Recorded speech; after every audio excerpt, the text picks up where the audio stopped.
Hello friends, मेरा नाम है धीरज कुमार और मैं फिर से आप लोगों को स्वागत करता हूं इस क्लास में। आप लोगों को पता है, जैसे कि आप स्लाइड में देख भी रहे होंगे, आज का मेरा टॉपिक है मशीन इनपुट आउटपुट। ठीक है, आपको पता है। देखो यहाँ से मैं पेन ले लेता हूँ, एक मिनट।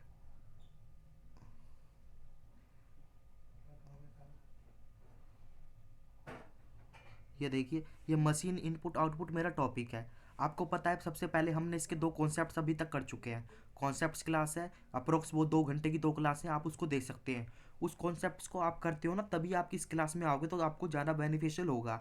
अदरवाइज आप कर तो लोगे तो आपको थोड़ा कन्फ्यूजन क्रिएट होगा। तो देखो, इसके अंदर क्वेश्चन करेंगे। अब हमारी क्वेश्चन सीरीज चालू हो गई है। दो क्लासेस मैंने कॉन्सेप्ट्स की कराई, और एक लास्ट जो मैंने क्लास कराई थी ना आपको, वो कौन सी करवाई थी, एक क्वेश्चन करवाया था। अगेन मैं आज एक ही क्वेश्चन लूँगा और उसको हम अच्छी तरह से सीखेंगे। देखो, ये बैंकिंग एग्जाम के लिए है। आपको पता है, मैं बैंकिंग एग्जाम के लिए ये सीरीज लेके आऊँगा आपको। प्री टू मेंस, प्री में पूछी नहीं जाती, मगर पूछी जाए तो उस हिसाब से हमने मेंस तक ये क्लास बनाई है। आज की क्लास नंबर 4 है। तो देखो, अब क्या करना है, कैसे करना है। अब देखो, अगर आपको लॉजिक सारे याद है पुरानी, मतलब कि प्रीवियस क्लास की, अगर आपने रिवाइज करें तो आप बहुत जल्दी इस क्वेश्चन को बना लोगे। मैं कहता हूँ मात्र 2-3 मिनट में बना लोगे। अगर नहीं बना पाओगे तो आपका कोई ना कोई एक स्टेप रुकेगा, फिर आप पूरा क्वेश्चन नहीं कर पाओगे। तो देखो, क्लास को आगे बढ़ाते हैं। ये देखिए, देखो, उससे पहले आपको ये पता होगा, आपको लॉजिकल रीजनिंग अगर करनी है तो इसकी क्लासेस आपको मिल रही होंगी, आप वहाँ से जाके ज्वाइन कर सकते हैं। तो ये भी आपके मेंस का काफ़ी अच्छा टॉपिक है। अब ये भी अप्रोक्स आपका 8 से 10 मार्क्स कवर करता है, तो यहाँ से आप क्लासेस कर लेना। ये देखिए क्या लिखा है, questions based on machine input output. तो ये क्वेश्चन करते हैं। देखो, मैं सबसे पहले क्वेश्चन पे पढ़ता हूँ। देखो, सेम क्वेश्चन है, मतलब सेम क्वेश्चन का मतलब जो क्वेश्चन है मैंने आपको लास्ट क्लास में बताया था, फिर मैं बताता हूँ कि देखो क्या करना होता है। ये इनपुट होता है, इस इनपुट से ना ये फर्स्ट स्टेप बनता है, फिर फर्स्ट स्टेप से सेकंड बनाते हैं, फिर सेकंड से थर्ड बनाते हैं, फिर थर्ड से फोर्थ। इस तरीके से आपको लेना पड़ता है। तो ये तो मेरा एक एग्जाम्पल दिया हुआ है। ये जो लॉजिक फॉलो कर रहा है ना, फर्स्ट स्टेप मतलब इनपुट से फर्स्ट स्टेप बनाया है, इसी से आपको पहला स्टेप बनाना है, फिर दूसरा तीसरा आपके 4 स्टेप बनाने हैं। तो ये मैंने आपको प्रीवियस क्लास में भी बताया था। देखो, आप पढ़ भी सकते हो। A number arrangement machine which given an input line, जो दिया है, ठीक है, ये input line of number rearrangement the following a particular rules. ये अंडरलाइन करना, एक पर्टिकुलर रूल से ही आपको बनाना, इससे एक पर्टिकुलर रूल बनाना, नहीं तो आप कोई अलग लॉजिक मत लेना जो आपका लॉजिक हो भी ना। और देन फॉलोइंग इज द एक एग्जांपल दिया इनपुट आउटपुट का। देखो मैं क्या कहता हूँ, जैसे मैंने आपको लास्ट क्लास में बताया था। अब हम ना कॉन्सेप्ट तो सारे कर चुके हैं, आपने कॉन्सेप्ट सारे कर लिए हैं, तो आप इसके अंदर मतलब कि अब आपको देखो वही कॉन्सेप्ट्स हैं। मैंने 40 कॉन्सेप्ट्स कराए हैं, और बल्कि जो शुरू के 20 करवाए थे, शुरू के पहली क्लास में 20, उसी में से मैंने कॉन्सेप्ट्स लिए हैं। क्योंकि अगले जो मैंने 20 कराए थे वो तो थोड़े लेवल हाई थे, मतलब मेंस लेवल के थे। बाकी देखो, इसके अंदर आपको वही रूल है। अगर आपको सारा किस तरीके से चेक करते हैं, मैंने बताया भी था कॉन्सेप्ट्स क्लास में, उसी से करो। तो मैं क्या कहता हूँ, आप इस वीडियो को ना 2 से 3 मिनट पॉज करें और फिर इसको खुद करने की कोशिश करें। अगर आप खुद करोगे ना तो ज़्यादा बेनिफिशियल होगा। मैं तो करवा ही दूंगा, और आपको अब कोई और भी करवा रहा होगा, और कहीं से भी आपको क्या कहते हैं, पीडीएफ फाइल में भी मिल ही जाता है सोल्यूशन। तो आप खुद करोगे तो आपके लिए ज़्यादा बेनिफिशियल होगा। तो आप 2 मिनट वीडियो पॉज करें और फिर उसके बाद कोशिश करें। आई होप आप लोगों ने वीडियो पॉज करी होगी और कोशिश करी होगी। अगर आपका बन गया होगा तो ठीक है, और नहीं बना होगा तो मैं बताता हूँ। देखो, इसमें कुछ बड़ी बात नहीं है, वही मैं हर बार बताऊंगा, हर क्लास में वही कॉन्सेप्ट रिपीट करूंगा। क्योंकि जो मैं एक बार कॉन्सेप्ट्स बताता हूँ ना, मैं उन्हीं को फॉलो करता हूँ। ये नहीं कि मैंने आज आपको कुछ और बताया, कल मैं कहूँगा कि नहीं इससे ले लो, इससे आंसर आ रहा है, ऐसे नहीं। मैं उन्हीं कॉन्सेप्ट से चलूँगा। देखो क्या लिखा है, मैं इनपुट देखूंगा सबसे पहले। 38, 59, 68, 54, 92, 48, मतलब 2 डिजिट के मेरे इनपुट है। फिर मैं जाता हूँ किस पर, इस इनपुट से फर्स्ट स्टेप बनाना है, मेरे को पता है यही बनाना है। 542174। देखो मैंने क्या देखो ऑब्जर्व करा, मैंने देखा मेरा इनपुट तो 2 डिजिट का था, वो बड़ा भी था। देखो 92 तक मेरा हाईएस्ट गया, और जैसे ही मेरा इनपुट आया तो इनपुट मेरा हाईएस्ट कितना आया, 7। मतलब कि बहुत ही कम हो गए, मतलब नंबर गिर रहे हैं, कम हो रहे हैं। तो ये देखो, या तो डिवाइड का कॉन्सेप्ट हो सकता है, किसी चीज़ से इसने डिवाइड कर दिया और पर्टिकुलर नंबर से मैंने बताया था, तब आ जाएगा। देखो अब इसको देखो, 44 है, 48 को मेरे को 4 लाना है, तो 4 से डिवाइड करो, 4 इंटू, हाँ 2, तो 12 से करोगे जब आएगा। 97 को आप देखो, 2 से 97 को 7 आना चाहिए, तो 7 कर कैसे किस से डिवाइड करोगे। देखो 7 एकम 7, और ये 3 आएगा, तो यानी कि ये डेसिमल में आएगा। तो डेसिमल में तो मेरा आंसर है नहीं, तो ये मेरा लॉजिक होता है फेल। तो देखो, अब लॉजिक मेरे को जो मैंने आपको लास्ट क्लास में लॉजिक कराया था ना, वही लॉजिक आज है। पर अब मैं ये देखना चाहता हूँ कि आप उनको पिक कर पाते हो अच्छी तरह। एक आध आपको देखो मशीन इनपुट में क्या होता है, आपके 4 लॉजिक बनाने होते हैं। मैंने 4 लिया, आप मान लो 4 है, हो सकता है एग्जाम में आपके 5 आ जाए, 6 आ जाए, वो डिपेंड करता है क्वेश्चन के ऊपर। तो देखो एक लॉजिक ऐसा आता है जो आपका ना थोड़ा ट्रिकी होता है, बाकी आप कर लोगे। देखो अब मैं बताता हूँ कैसे करते हैं। देखो ये 92 है, 92 से हो सकता है इसके साथ में 7 लिखा तो 7 बनाना हो, बल्कि कोई सा भी हो सकता है, आगे पीछे भी हो सकते हैं। तो देखो आगे पीछे होने के लिए भी एक लॉजिक होता है। तो आप देखो ये क्या इंक्रीजिंग ऑर्डर में है, इंक्रीजिंग ऑर्डर में नहीं है ना डिक्रीजिंग में, तो ऐसा लॉजिक नहीं होता है मेनली। देखो हो भी सकता है नहीं भी हो सकता।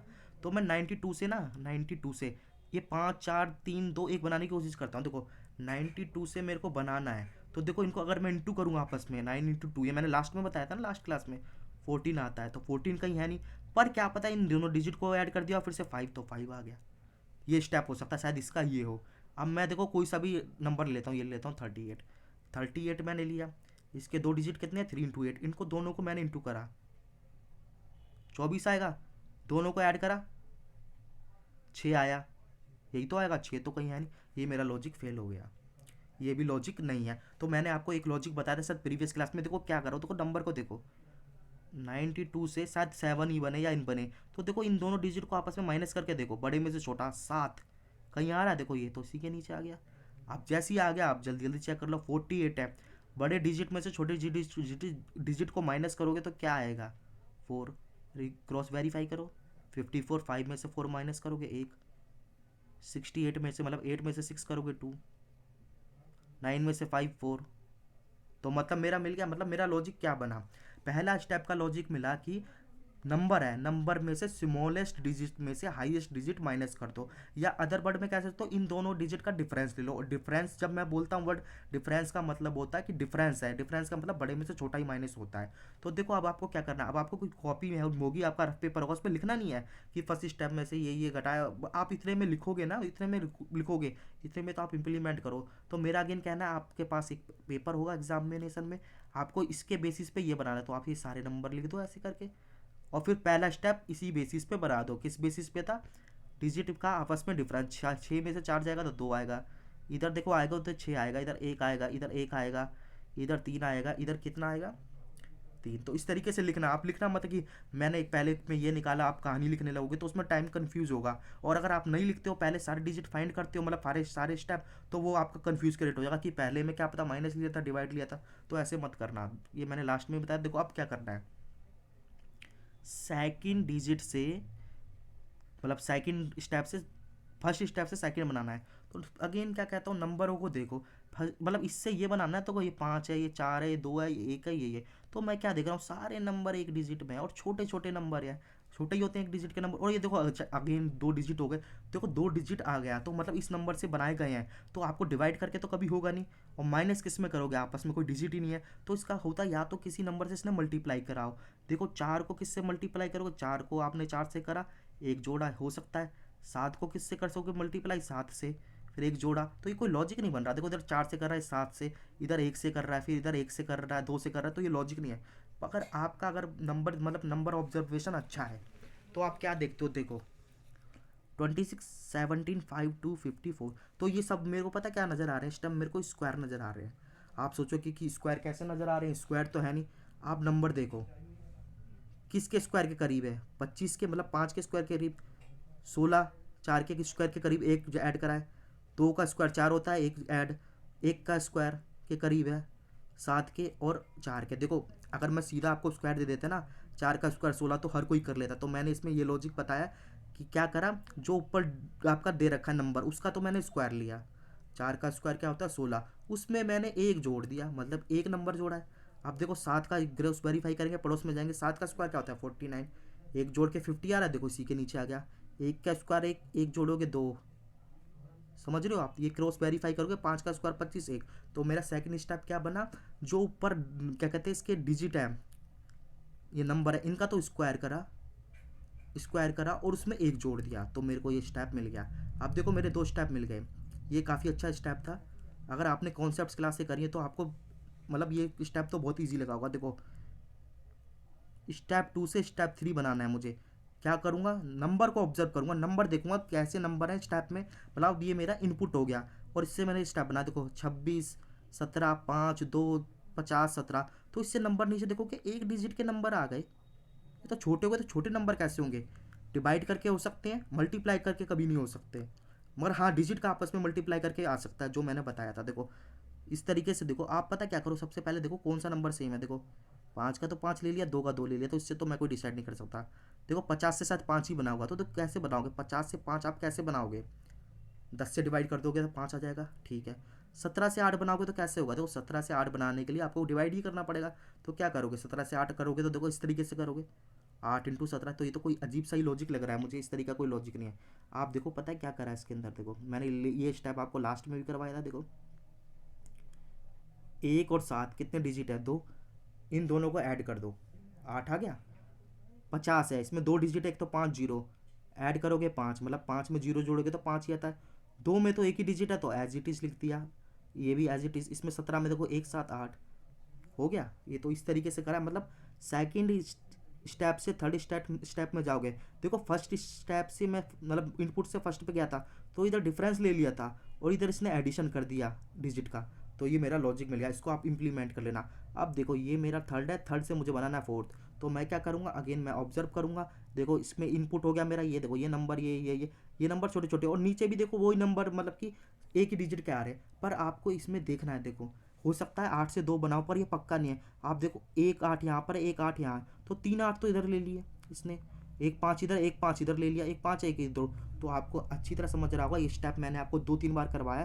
क्या करता है कभी कभी, जो आपके नंबर आए हैं, कुछ इसमें वो करता नहीं है कि आपको माइनस कराए प्लस कराए, वो करता है कि इन नंबरों को असेंडिंग ऑर्डर में लेता है, डिसेंडिंग। असेंडिंग ऑर्डर का नंबर है बढ़ते हुए क्रम में, डिसेंडिंग का मतलब है घटते हुए क्रम में। असेंडिंग मतलब सबसे पहले छोटा लेगा, तो छोटा इसमें कौन सा है? 2 है, तो 2 ले लिया। फिर सबसे बड़ा कौन सा? 5। फिर ये भी 5 एक दो बराबर है, ले लिया। फिर 8 8। तो क्या करा, नंबरों को इसने असेंडिंग ऑर्डर में लिख लिया। तो अब आपको देखो लॉजिक आपके समझ आ गया होगा, इस तरीके से लॉजिक आता है। ये भी जो मेरा क्वेश्चन है अभी मेरा 0 लेवल है, ताकि आपके कॉन्सेप्ट्स क्लियर हों। तो देखो क्या करना होता है आप लोगों ने, जैसे मैंने बताया था, ये इनपुट में ना यही सारे स्टेप अप्लाई करके 4 बनाने हैं। आपने बना लिए होंगे, देखो मैंने यहाँ पर बना रखे हैं। ये इनपुट है, देखो ये देखो। पहले मैं क्या करा था, डिजिट का डिफरेंस लिया था। देखो डिफरेंस है 393 का, देखो 6 आता है, ये सब डिफरेंस आपको पता चल गया। अगले में क्या करा था, जो नंबर है उसका स्क्वायर करके 1 ऐड कर दिया था, वही है सारा। आप देख सकते हैं जो मैंने प्रीवियस में बताया। अगले में क्या करा था, देखो अगले में इसने करा था, ये देख सकते हैं आप, ये देखो स्क्वायर करके लिख दिया ना इधर, आपस में डिजिट को ऐड कर दिया। 5 में दो एक डिजिट है, 5 लिख दिया। इसमें देखो कितने डिजिट है, 37 में कितने डिजिट हैं? 2 3 और 7, 3 और 7 को ऐड करोगे तो 10 आता है, लिख दिया। थर्ड स्टेप में जो मेरा मतलब ये आया, इसको इस वाले फोर्थ स्टेप में इंक्रीजिंग ऑर्डर में लिख दिया, मतलब सबसे छोटा नंबर पहले, फिर बढ़ते हुए क्रम में। आप कैसे, तो बढ़ते हुए क्रम में। तो देखो इस तरीके से क्वेश्चन पूछता है। जब आपके क्वेश्चन मतलब कि हो जाते हैं इस तरीके से, तो फिर ये आपको 5 क्वेश्चन देगा। ठीक है, तो मैं 5 क्वेश्चन करवाता हूँ, किस तरीके से होंगे देखो। आप जब इनपुट बना लेते हो, इनपुट से आउटपुट बना लेते हो, तो फिर 5 क्वेश्चन है। क्वेश्चन ईजी होते हैं। देखो लिखा है, which of the following second from left in second step, मतलब कि second from left in second step, किस स्टेप में? सेकंड में। सेकंड स्टेप में गया, इसके सेकंड लेफ्ट, देखो लेफ्ट यहाँ से काउंट होगा, एक लेफ्ट 2 लेफ्ट, 37। आगे चलता हूँ, क्वेश्चन नंबर 2 है, which of the following is not in step 1, लिखा ना, which of the following number in not step 1, मतलब कौन सा नंबर है इनमें से जो स्टेप 2 में नहीं है। तो देखो इसका तरीका क्या होता है, स्टेप 2 को मैंने ऐसे लिया, स्टेप 2 नहीं, स्टेप 1 कह रहा है, देखो ये ध्यान रखना, स्टेप 1 लिया। अब मैं चेक क्या करूँगा, ऊपर से नहीं नीचे देखूंगा, 2 है इसमें कहीं, हाँ है, 6 भी है, 4 कहीं है, देखो 4 नहीं है। पर आपके पास नन ऑफ द अबव है, तो एक भी चेक करना पड़ेगा। अगर एक आ जाता है ठीक है, नहीं आता तो फिर नन ऑफ द अबव। अगर एक है तो फिर मेरा मतलब 4 नहीं है, ऑप्शन नंबर सी। आगे चलता हूँ, question number 3, which of the following number is third from right in 4 step, किस स्टेप में? 4 स्टेप में जाओगे, थर्ड फ्रॉम राइट, यहाँ से काउंट करेंगे, 1 right 2 right 3 right, number 2, option number C. आगे चलता हूँ, ये देखो आंसर मैंने यहाँ पर प्रोवाइड करें आपके। Which of the following is step 3, कौन सा स्टेप 3 है? देखो स्टेप 3 पे जाओ, और देखो नन ऑफ द वो है, तो एक एक नंबर देखो, पहला 5 है, देखो इसमें 5 तो नहीं है, इसमें नहीं है, इसको काट दो, इसमें भी नहीं है, इन दो में है। 5 है, 5 के बाद 10 है, देखो इसमें 37 दे रखा है, फिर 2 है, फिर 2 है, फिर 1 है, तो ये है मेरा स्टेप नंबर 3। लास्ट क्वेश्चन है इसका, क्या बोलता है? अच्छा क्वेश्चन है, what is the product of number which is second from right in step 2 and third from right in fourth step. शायद आपके समझ ना आए हो, तो इसको हम ब्रेक करके पढ़ेंगे, मतलब धीरे धीरे पढ़ेंगे लाइन को। क्या लिखा है, विच what is the product of number नंबरों का प्रोडक्ट क्या है, which is second right from step second, यहाँ तक पढ़ेंगे। सेकंड स्टेप में जाऊँगा, सेकंड फ्रॉम राइट क्या है, 10 ही है, 10 है ना। और फिर लिखा है and third from left in fourth step, fourth step में लेफ्ट यहाँ से काउंट होता है, एक लेफ्ट, दो लेफ्ट, तीन लेफ्ट, तो 10 इंटू क्या क्या कहते हैं आपका, एक मिनट, ये 10 इंटू 2 कितना होता है आपका, 20, 20 कहीं दिया है, ये रहा 20, तो ये आंसर हो गया। देखो आंसर, देखो ये आंसर दिए। देखो आई होप आज की क्लास को हम यही एंड करेंगे, आपके समझ आया होगा। देखो किस तरीके से इनपुट आउटपुट करना होता है, फिर उसके बेसिस पे क्वेश्चन पूछता है, तो इस तरीके से सॉल्व होता है। देखो अभी तक हमारी 4 क्लासें हो चुकी हैं, 2 कॉन्सेप्ट्स की क्लास, 2 क्वेश्चंस की क्लास हो चुकी है। तो देखो इस तरीके से हम सीरीज़ को चलाएंगे, जितनी हमें रिक्वायरमेंट होगी उतनी हम करेंगे, और करते करते हम एसबीआई मेंस तक की इनपुट आउटपुट पे पहुंचेंगे। और उससे भी मैं हार्ड करवाऊंगा आपको, मैं उसके साथ मैं कैट लेवल तक भी इसके अंदर आपको सारे क्वेश्चन करवाऊंगा। आप क्या है, आप इस क्लास को मतलब कि अटेंड करते रहिए। और देखिए इसका पीडीएफ कहाँ से मिलेगा आपको, देखो पीडीएफ के लिए मेरा टेलीग्राम चैनल नेम है, इसको ज्वाइन कर लो। और देखो अगर आपको वीडियो पसंद आई हो तो आप ना, ये मेरा यूट्यूब चैनल है, इसको जरूर ज्वाइन कर लेना। और क्या करना है, जब चैनल ज्वाइन करो ना आप, तो देखो इस वीडियो को आप अपने फ्रेंड्स या जो पढ़ रहे हो आपके ग्रुप में, उनको आप ना ये मतलब कि ये वीडियो को जरूर शेयर करें, ताकि इस वीडियो का रीच हर किसी तक पहुंचे। देखो देखो आज क्लास नंबर मेरी कितनी थी, 4th मशीन इनपुट आउटपुट की। तो अब मैं इस क्लास को तो देखो यहीं पर एंड करूँगा। तो आपको क्या करना है, आपका अगर ये क्वेश्चन हो रहे हैं तो ठीक है, अगर हो रहे हैं तो देखो, हो रहे हो ना हो रहे हो उससे कोई फ़र्क नहीं पड़ता, आपका सीखना जरूरी है। आप सीख रहे हो तो ठीक है। और क्या करना है, आप जो मेरी कॉन्सेप्ट्स क्लास है उसका देखो टेलीग्राम में 2 पीडीएफ फाइल पड़ी हुई हैं, वहाँ से उनको डाउनलोड कर लो और उनको रिवाइज करो 2-3 बार। अगर समझ नहीं आता जो क्वेश्चन, तो फिर मेरी वीडियो को 2-3 बार आप क्या कहते हैं उनको देख लो, तो इससे कवर हो जाएगा। तो चलो क्लास को मैं यही एंड करता हूँ, फिर नेक्स्ट क्लास में मिलता हूँ। मशीन इनपुट की जो क्लास है उसके अंदर मिलूँगा, फिर वो क्लास नंबर आपकी 5 कहलाएगी, ठीक है।